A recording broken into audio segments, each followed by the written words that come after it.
Hey Psych2Goers.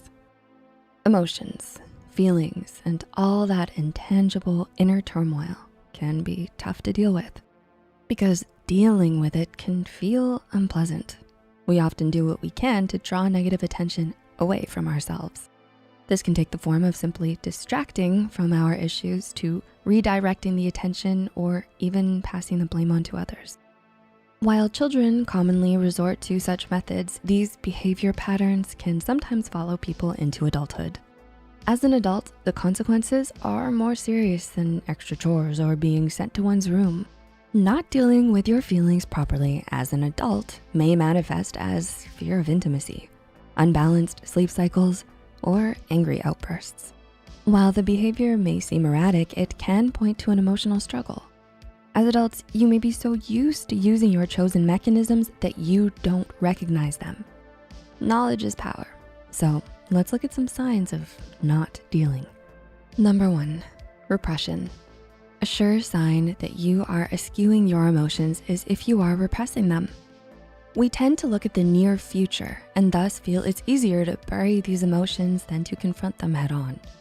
You may have been described as stoic or maybe heard the description of being extremely laid back, as in laid back to the point where expression is so limited you don't appear to react to anything, even when it is wholly appreciated to do so.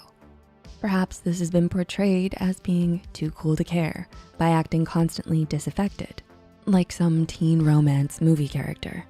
This could also take the form of being the ever-joking, humorous, fun person. You're not bothered by the thing because you just made a joke about it, right? Right? Truthfully, these are signs that you may feel uncomfortable about or fear overt displays of emotion from yourself or others.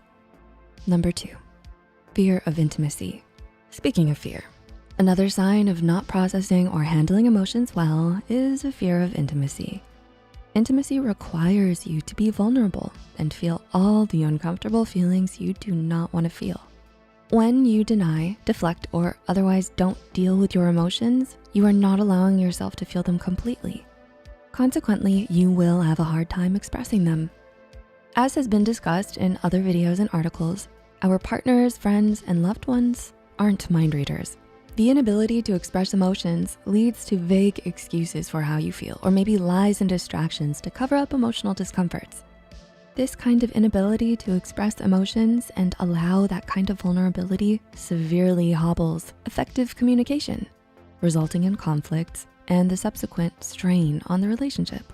Number 3, elevated levels of stress. Being dishonest or neglectful of your feelings is a denial of self. This leads to elevated stress. Emotions usually serve as a release outlet for stress, both mental and emotional. When you plug that outlet with denial, dishonesty, and neglect, pressure increases. And you can imagine that certainly does not feel good and likely does not have a great outcome. Number 4, projection. Projection refers to the act of placing your feelings on someone else, the same way a projector projects an image onto a wall. However, projecting involves more than feelings.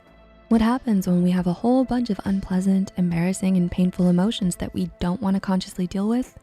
We unconsciously project our emotions and flaws onto other people so that someone else is responsible for how we feel. People who have low self-esteem or those who do not fully understand themselves are susceptible to projecting. A common example of this is when a cheating spouse accuses their partner of being the unfaithful one. And number 5, denial. This is straight up lying to yourself. Just think of how many times you've said, I'm fine, when you don't really mean it.